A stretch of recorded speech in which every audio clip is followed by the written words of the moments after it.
Hola a todos, ¿cómo les va? Bienvenidos, buenas tardes.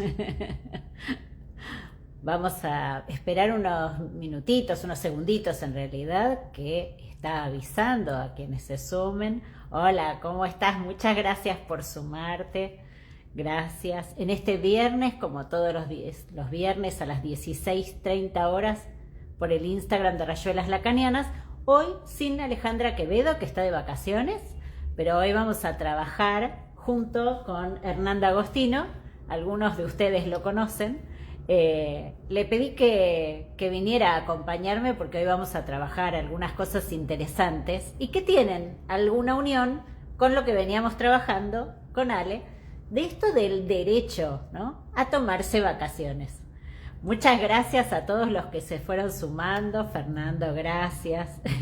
Gloria, Daniela, bueno, a todos muchas gracias y vamos a comenzar contando que estamos súper agradecidos con la gente de Rosario, de Tramas, Ana Rapp y Marcela Fabro, que me invitaron a hablar de inteligencia artificial y psicoanálisis, y estuvimos allí estuve feliz contando un grupo hermoso. Para aquellos que les interese van a poder ver en el feed algunas de las fotos. La verdad que lo pasamos divino, y esto, lo más importante es que estamos todos trabajando seriamente acerca de lo que está pasando. Así que bueno, ahora sí, en continuidad con el vivo que hicimos la semana pasada, donde hablábamos de qué cantidad de frases obligan, ¿no? Nos dicen, tenés que trabajar todo el tiempo, producir todo el tiempo. Que trabajar además es, casi les diría, como el elemento sagrado, ¿sí? Pero no un trabajo con placer, sino que hay una idea de dirección hacia un trabajo que tiene que ser sacrificial. Y ese punto es por el cual se me ocurrió invitarlo a Hernán a que pudiéramos hablar hoy de, no se asusten, las relaciones que hay, e incluso desde Freud, entre la economía y el psicoanálisis. Porque ustedes saben que Freud dijo, cuando hablaba de una de las versiones de la metapsicología freudiana, era la economía libidinal. Vieron, no sé si ustedes están acostumbrados a ese término, pero ese es un término que utiliza Freud para decir que gracias a esta forma de pensar el aparato psíquico como un sistema, nosotros tenemos la obligación de escuchar a un paciente y tener en cuenta cuando aumentan cantidades de energía, por dónde se desliza la energía, hacia qué instancias va, en qué lugares disminuye. Piensen que la idea del principio del placer, ¿sí?, es, en teoría, la disminución de la tensión. Eso ya es un concepto cuantitativo. Entonces hay muchas relaciones entre la economía y el psicoanálisis, es decir, el pensar el sujeto. Entonces, lo primero que les digo es eso, como para ubicar por qué estamos hablando hoy aquí. La segunda cosa que les voy a decir, y que casi no se escucha en ningún lado, es que parte de hablar de esto tiene que ver con, por ejemplo, cuando decimos dinero. El dinero es un elemento altamente reprimido en los neuróticos, altamente reprimido. No se habla del dinero. A los psicoanalistas nos cuesta hablar del dinero, a los pacientes les cuesta hablar del dinero, a los padres les cuesta hablar del dinero y de cómo se hace para ganar dinero, para cobrarle a alguien cuando empezamos, ¿no? Cuando empezamos a trabajar. Generalmente nuestros padres no nos han enseñado cómo se hace una negociación, sin que eso implique sentirse uno en juego, uno como persona, sino que solamente se trata de dinero. El dinero compete al sujeto, y ustedes se acuerdan que Freud dijo, niño igual falo, igual heces, ¿no? Bueno, el dinero es muy importante en esa serie de equivalencias de las que habla Freud. Así que bueno, como parte de esto, les voy a decir una cosa más acerca del dinero y vamos a tener que hacer un vivo acerca del dinero, que es que el dinero es una de las formas maravillosas en las que los padres pueden ayudar a sus hijos a enhebrar el deseo con su sujeción al significante. Por ejemplo, niños que son muy acelerados, donde la pulsión en el cuerpo es muy fuerte, y va, por ejemplo, por el lado de la aceleración, el darles dinero y que ellos compren, por ejemplo, caramelos, ¿no? En el kiosco. Argentina es un lugar muy conocido por las golosinas, pero bueno, estén en la provincia que estén ustedes o en el país que ustedes estén, seguramente los niños podrán ir comprando algunas cosas. Este ejercicio de darle dinero y ayudarlo a ese niño o niña a que se autogestione, a si compra todo aceleradamente y después se queda sin dinero y al día siguiente vio algo que quiere comprar y no lo tiene, o si ese monto que uno le dio de dinero en realidad se trata de un niño, no, muy por el contrario de lo acelerado, supongamos un niño que es muy dubitativo. El dinero es un gran medio, una gran herramienta para los papás, para que los niños aprendan sobre sí mismos y sobre esa relación con los objetos. Así que bueno, pero ya está, digamos, respecto de todo lo que les quería contar y por qué. Queremos participarles, ¿no?, de algunas conversaciones que a veces tenemos, porque parece que la economía y el psicoanálisis en serio fueran cosas totalmente distintas y nada que ver, ¿no? La economía... No, porque la economía también trata del sujeto, claro. O sea, del comportamiento del sujeto, económico, si querés, pero es el comportamiento del sujeto en definitiva. Y es cierto que la economía es una ciencia social. Totalmente. Que generalmente, ¿no?, nosotros lo pensamos en términos de solamente como si tuviera que ver con lo comercial, lo financiero, y no es solamente eso. No, y la actividad del sujeto en la economía, que es lo que uno trata de predecir cuando quiere ver hacia dónde va a ir una medida económica o lo que sea, es fundamental el comportamiento psíquico del sujeto y es lo que nos impide a nosotros, economistas, contadores, financistas, poder predecir correctamente qué es lo que va a pasar, porque el sujeto es impredecible y nosotros tenemos que estar pendiente de lo que creemos que ese sujeto quiere o va a hacer en función de lo que encuentra en la economía. Y es cierto que después, al final, vamos a contar algo que estábamos hablando un poquito antes de salir hoy, que es como a veces uno imagina algo, ¿no? Como algún economista, digamos, del cual hoy nos va a contar, ¿no?, que uno imagina algo idealmente y después resulta todo al revés, ¿no? Y esos son los grandes hitos históricos también. Aquí en Argentina, yo me acuerdo en el 2001 que yo empecé a estudiar con el descalabro que había habido económico y el efecto que eso tuvo sobre la gente. Hubo una señora que fue a un banco y se prendió fuego a ella misma. O sea, fíjense hasta qué punto la economía y el sujeto y el sufrimiento psíquico están tan anudados, ¿no? Que me acuerdo que en ese momento yo me puse a estudiar, ¿no?, sobre los premios Nobel de Economía y qué decían, porque decía yo, pero ¿cómo puede ser que acá nadie logra resolver esto?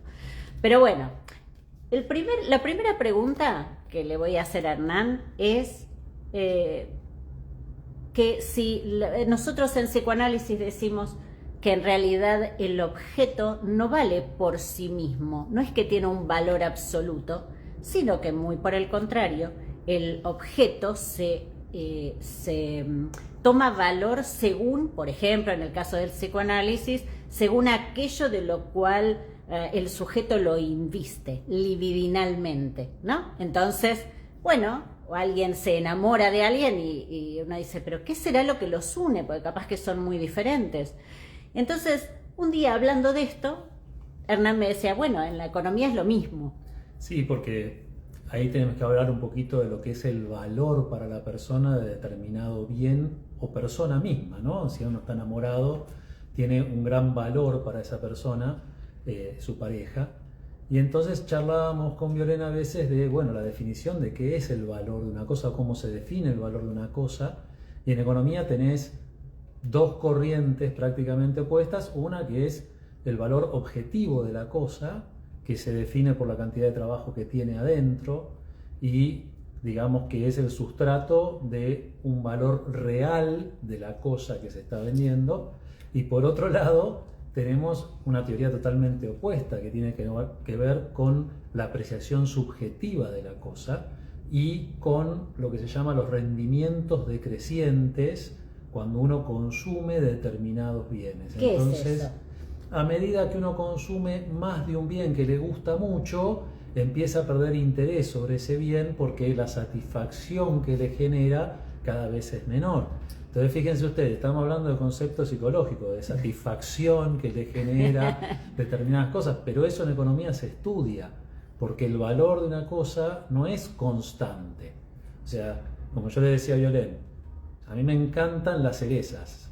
El primer cuarto de cereza que compro y me lo como todo, cuando recién salen en la temporada, tiene un valor maravilloso. Al final de la temporada ya, bueno, están caras las cerezas, no voy a comprar tanto porque tampoco me gustan tanto. Bueno, entonces ustedes fíjense la diferencia en el valor. Y eso tiene que ver más con la psiquis y lo que produce de satisfacción o no un bien que con el valor propio intrínseco que tiene.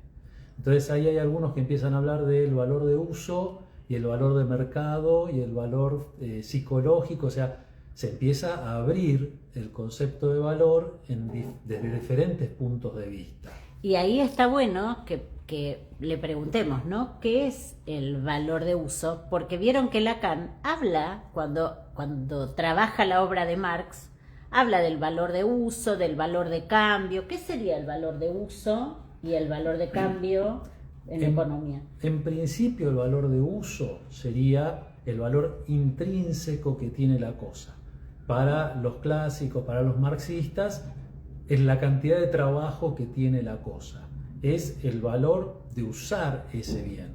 Que está bueno lo de intrínseco, porque en psicoanálisis también, y este es el tema, ¿no? Que a veces ese valor de la esencia, ¿no? Es lo que Lacan dice, en el capitalismo se va perdiendo porque el sujeto se transforma de un valor de uso en un valor de cambio. ¿Qué sería un valor de cambio? Y el valor de mercado de la cosa. O sea, que no es constante. Cuando hay mucho, tiene un valor, cuando hay poco, tiene otro valor. Y eso es indiferente de la cantidad de horas de trabajo que pueda tener la mercadería que estás consumiendo. Y cuando es extremadamente abundante, es gratuito, porque nadie está dispuesto a pagar por esa mercadería. Y sin embargo, esa mercadería tiene mucho valor. Piensen en el aire que respiramos. Nadie paga por el aire que respiramos. No tiene valor de mercado, pero tiene un valor intrínseco enorme, si no, nos morimos todos. Y de hecho, estoy pensando que en los pacientes, y sobre todo adolescentes, qué importante es distinguir, ¿no?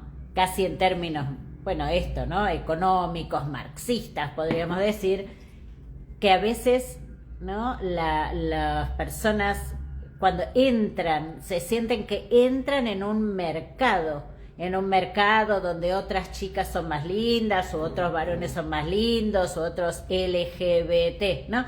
Y todos empiezan a sentirse incómodos y se pierde esta idea del valor de uso, que suena feo, pero digo, lo que sería lo propio del valor intrínseco de un objeto, digamos, en este caso de una persona. Que esto de los valores intrínsecos me parece muy importante y que a veces se olvida en el tratamiento de un paciente, ¿no? Casi como que nos quedamos confundidos y agarrados de las cuestiones imaginarias. Si el otro me da valor, entonces yo valgo. Si el otro me ignora, entonces me caigo. Todos esos son, y muy dolorosas y muy reales, digamos, pero son ilusiones narcisistas. ¿Cuánto valgo yo según si el otro me dio importancia o no? Es lo que en economía se piensa en términos de mercado, ¿no?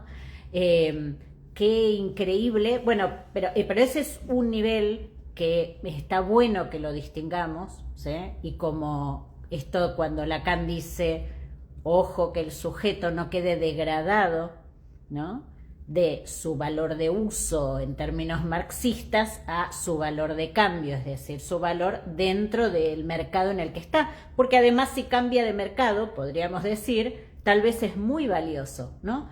Gente que en este momento, vamos a tomar un ejemplo, con la inteligencia artificial, poco antes de la aparición de la inteligencia artificial, algunos trabajos manuales eran muy poco valorados. Estaba muy valorado lo comercial, lo que se hacía en serie, ¿no?, la fabricación en masa o lo intelectual.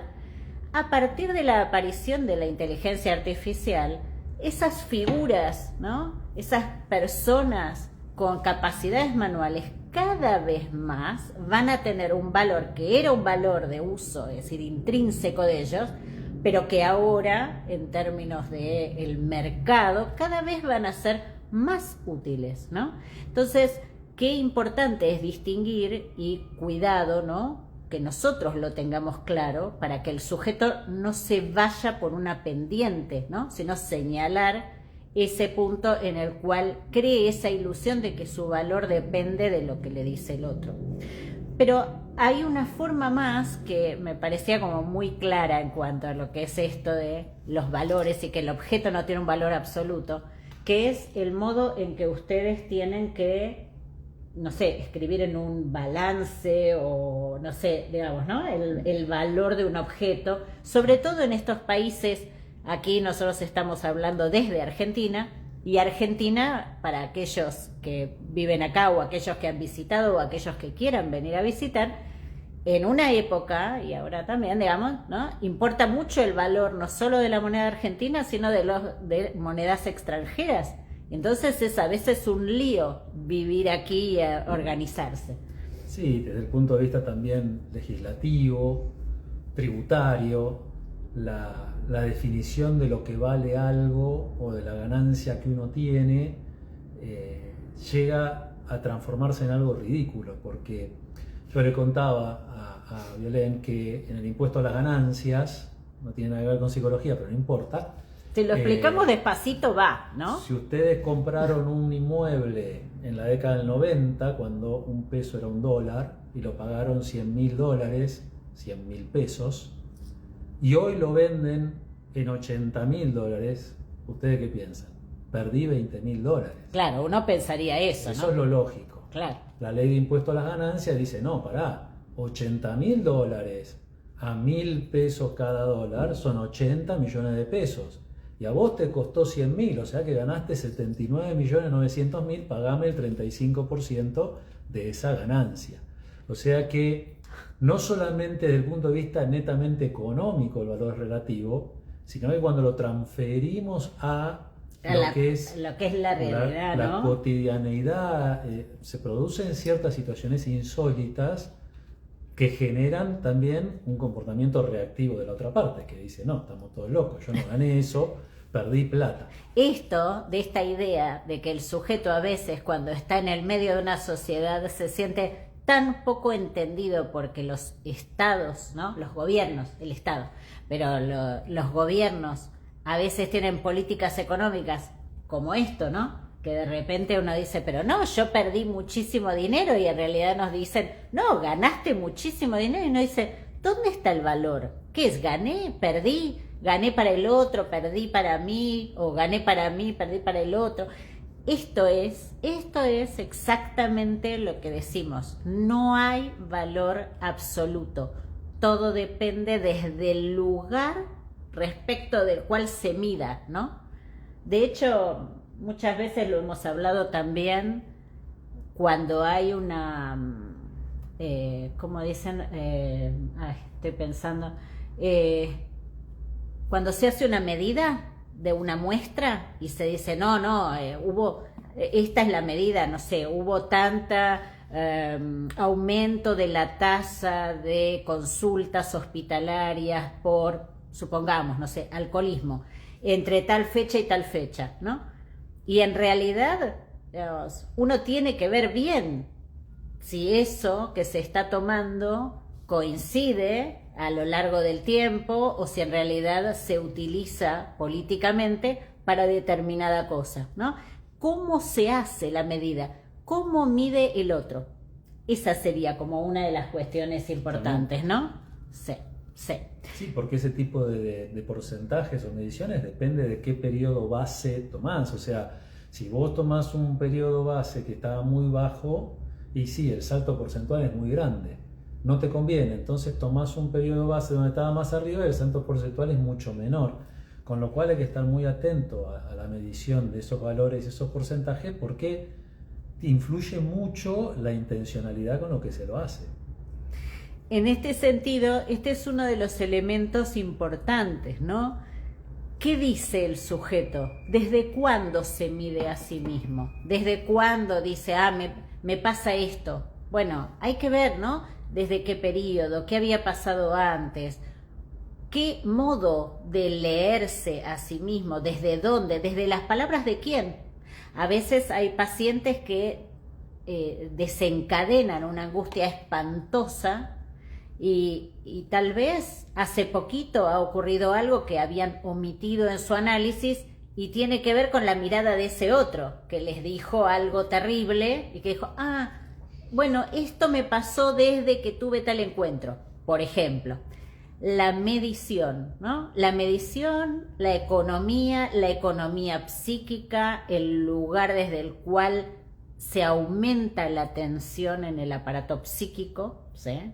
Y qué es lo que hace que disminuya. Esto me parece como súper importante. Y hay una cosa más que es para que ustedes se diviertan, para que, como hacemos siempre, nos formamos, pero a la vez nos divertimos. ¿Vieron que hay un concepto en psicoanálisis lacaniano que es no existe relación sexual? Y todo el mundo dice, ¿qué es eso? ¿Qué quiere decir que no existe relación sexual? ¿No? Y es que no existe verdadera proporción entre los sexos, digamos, hoy llamaríamos los géneros, para producir un verdadero encuentro, ¿no? Que forme realmente el falo. El falo es una gran ilusión, ¿sí? Es una ilusión narcisista del niño, ¿sí? Y de la madre también. Entonces, en ese momento, esa idea, digamos, de no existe relación sexual es que no existe posibilidad de encuentro verdadero, perfecto, entre los sujetos. Ahora bien, eso que nosotros decimos, bueno, sí, la imposibilidad, ¿no? Y generalmente tendemos a cerrarlo ahí y decir, bueno, esto es muy sencillo, no se puede, ya está. Bueno, esto tiene otra versión en términos de economía. ¿Nos contás? Sí, porque, bueno, los clásicos, empezando por Adam Smith, hablaban mucho del equilibrio de mercado, ¿sí? Del encuentro entre la oferta y la demanda, que eso, si lo querés revisar o acomodar al discurso que estabas haciendo vos recién, sería el encuentro sexual, donde la oferta y la demanda llegan a un equilibrio perfecto, donde no hay que intervenir porque el mercado solo se acomoda. Bueno, toda esa teoría tan bonita y tan equilibrada omitía todos los fallos de mercado que se fueron estudiando. ¿Pero querés contar un ejemplo, por ejemplo, de lo que soñaba Adam Smith con eso? No, fundamentalmente Adam Smith hablaba de lo que se conoce como la mano invisible, donde cualquier persona buscaba su beneficio, pero en realidad había una mano invisible que lo llevaba también a beneficiar al resto. ¿Sí? Por ejemplo, el tipo que llevaba su cajón de manzanas al mercado a venderlo buscando utilidad, en realidad también beneficiaba al tipo que quería comprar manzana y no podía irse de una finca a comprar la manzana, sino que iba al mercado que quedaba cerca. Y que seguro todas sus manzanas iban a encontrar el cliente perfecto. Totalmente. Que le iba a comprar todo. Y que se iba a fijar el precio por oferta y demanda de tal manera de que fuera la mejor situación ideal posible, solo entre la oferta y la demanda. Lo que pasa es que esa idea media idílica y fantasiosa olvida que hay un montón de fallos de mercado, como por ejemplo que el comprador tiene que saber que las manzanas que él quiere, están en el mercado a determinada hora y a tal precio. Y esa información no es universal y conocida por todos. Entonces también se da en esa idea una fantasía de lograr algo que en la práctica, en la verdad, no se puede verificar. ¿Cómo lo traduciríamos los psicoanalistas? Diríamos que hay en el nudo Borromeo, ¿sí?, está todo el trabajo, toda la elaboración simbólica, ¿no? Se traen todas las manzanas, está toda esa idea de me voy a encontrar con el cliente perfecto y voy a lograr satisfacer toda esa cosa imaginaria. Lo que falta es la pata en lo real, ¿no? Las coordenadas, ¿no?, que en lo real harían posible ese encuentro y que no hay, digamos, ¿no? Y sí, piensen ustedes, por ejemplo, otro ejemplo, el mercado laboral, ¿sí? Si buscamos el equilibrio, para que funcionara, cualquier persona que esté buscando trabajo tendría que saber en forma instantánea y gratuita cuál es el trabajo de su preferencia que están ofreciendo y aparte poder trasladarse e instalarse en el lugar para trabajar sin ningún tipo de costo. Lo cual es totalmente fantasioso, o sea, no existe. Entonces ahí es donde uno dice, bueno, ahí es donde está la labor de los padres, de poder ayudar en esa frustración que van sintiendo los hijos, de que la cosa no se da como en el jardín de infantes, o ¿cómo se llama? El parvulario, creo que se llama en otros países, creo, que donde los niños se encuentran y bueno, y hay una maestra que organiza todo y que si se pelean, bueno, los pone a charlar, sino que cuando se va saliendo a la vida real, no hay nadie que organice en particular y uno va y se desencuentra y no sabe bien cómo hacer. En este sentido, decía yo, esta importancia de la función de los padres para enseñar y acompañar, ¿no?, en la tolerancia de estas diferencias. Pero Hernán me decía que, fíjense de nuevo, ¿no?, les conté como en términos del nudo Borromeo, y decía Hernán recién las fallas, ¿no? Fallas del mercado. Fallas del mercado. Fíjense qué interesante, ¿no? Que ese concepto vos dijiste que salió en los años 30. En los años 30 a 60 en Estados Unidos se empezaron a analizar las fallas de mercado y se empezaron a dar cuenta que esos gráficos idílicos tenían una serie de presunciones atrás que en la práctica no se daban.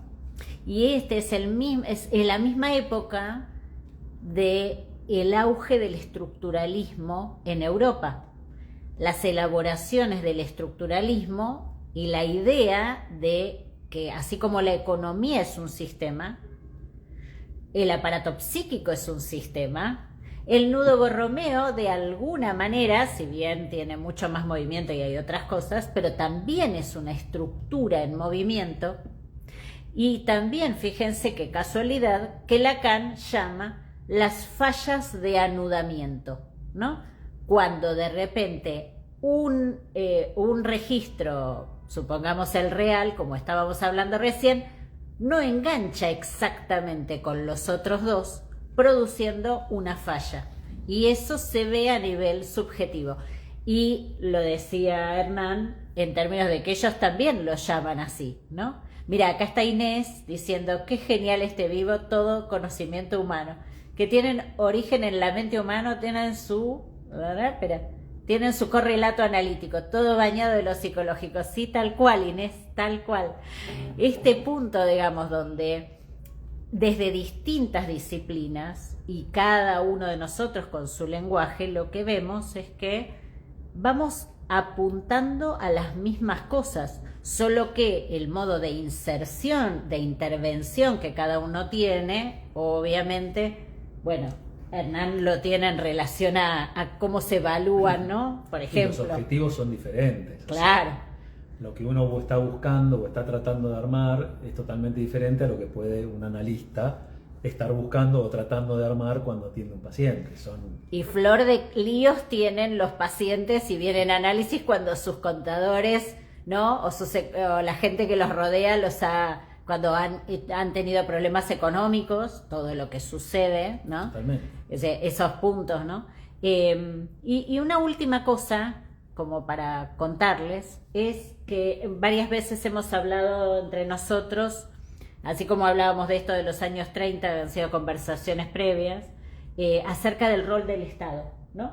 Sí, totalmente. El rol del Estado como mediador, o sea, entre los clásicos, empezando de nuevo por Adam Smith, sobre que plantean en términos generales la no intervención del Estado y que el mercado tiene que acomodar las cosas. Como esto, que se iban a encontrar en el mercado naturalmente, digamos. Claro, y que estalló por los aires en la crisis del 30, donde económicamente hablando se produce algo que la teoría clásica decía que era imposible, que es que haya recesión e inflación, algo que estamos muy acostumbrados acá en Argentina, pero que en ese momento era una novedad. ¿Por qué? A ver, despacito y con, ¿no? Pero le pedimos que nos explique, porque esto tiene que ver con lo de pensarlo como un sistema, que cuando hay una cosa no puede haber otra desde algún punto de vista.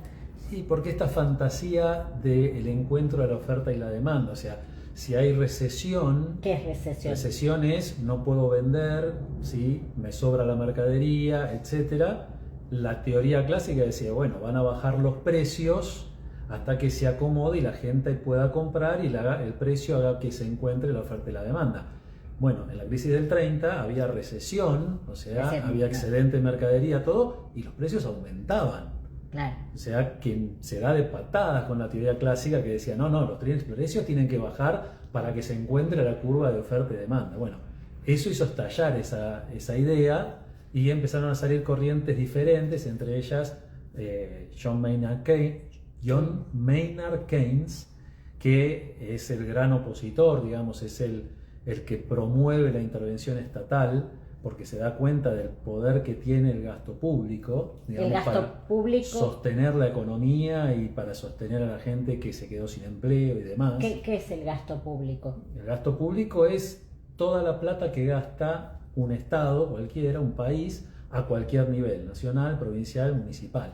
Entonces Keynes dice, bueno, el Estado tiene un poder de compra que si lo vuelca en la gente que tiene menos dinero, eso va a estimular el mercado para que salgamos de la recesión, y lo que tiene que hacer el Estado es evitar que la gente se quede sin ingreso, ¿sí? Y eso es netamente intervencionista, digamos. Keynes es el origen de todos los planes de subsidios, todos los planes de, ¿cómo se llama?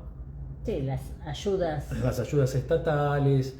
Claro. Y lo que pasa es que también hay que tener en cuenta que ellos están en un contexto jurídico diferente.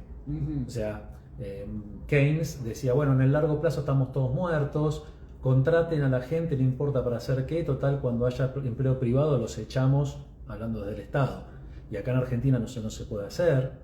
Entonces, ¿por qué no se puede hacer acá en Argentina? Porque está prohibido. O sea, los empleados públicos, salvo contadas excepciones, no los podés echar. Okay. Entonces, hay que compatibilizar también la teoría económica con el entorno jurídico, con una cuestión psicológica que tiene que ver con las costumbres de cada lugar. Claro. ¿Sí? Porque hay gente, el valor del trabajo y de valorizarse por trabajar, etcétera, no es el mismo en todos lados. Claro. Entonces, bueno, no podemos trasladar una teoría económica de un país a otro, transponerla y que funcione igual, porque claro, no va a ser lo mismo. Entonces, bueno, ahí, digamos, se da una gran dicotomía. Piensa que estamos hablando de 1930, ¿sí? Y estamos en 2026, 100 años después, y seguimos discutiendo si la razón la tiene Adam Smith o la tiene Keynes, si la tiene Milley o la tiene Kicillof, para decirlo en términos locales. No quiero poner política en el medio, pero es lo que pasa. Pero es esa discusión. Es muy interesante porque, digamos, cuando nos podemos abrir de un espacio psicoanalítico solamente, podemos tener también una mayor plataforma para pensar otras cuestiones que van afectando al sujeto, pero cómo esa relación entre lo que sucede en el afuera y lo que el sujeto va sintiendo pueden ser también analizadas y pensadas junto con el paciente y elaboradas como parte de lo que ocurre. ¡Ay, ahí estoy viendo una personita que se sumó al vivo! Ale Quevedo, ¿qué estás haciendo en tus vacaciones? Sumándote. Pero bueno, esto es lo que queríamos contarles. Yo sé que es como raro, pero muchas veces hemos tenido conversaciones muy fructíferas. A mí me han venido muy bien para trabajar con los pacientes. Así que bueno, espero que les haya servido. Y la semana que viene voy a estar con otro invitado que estuvo aquí charlando recién, hace un ratito, hablando sobre epigenética. Así que vamos a continuar la semana que viene. Muchas gracias a todos por sumarse hoy, viernes a esta hora, a darnos un ratito. Y cuídense. Nos vemos la semana que viene. Chao, chao. Chao, chao.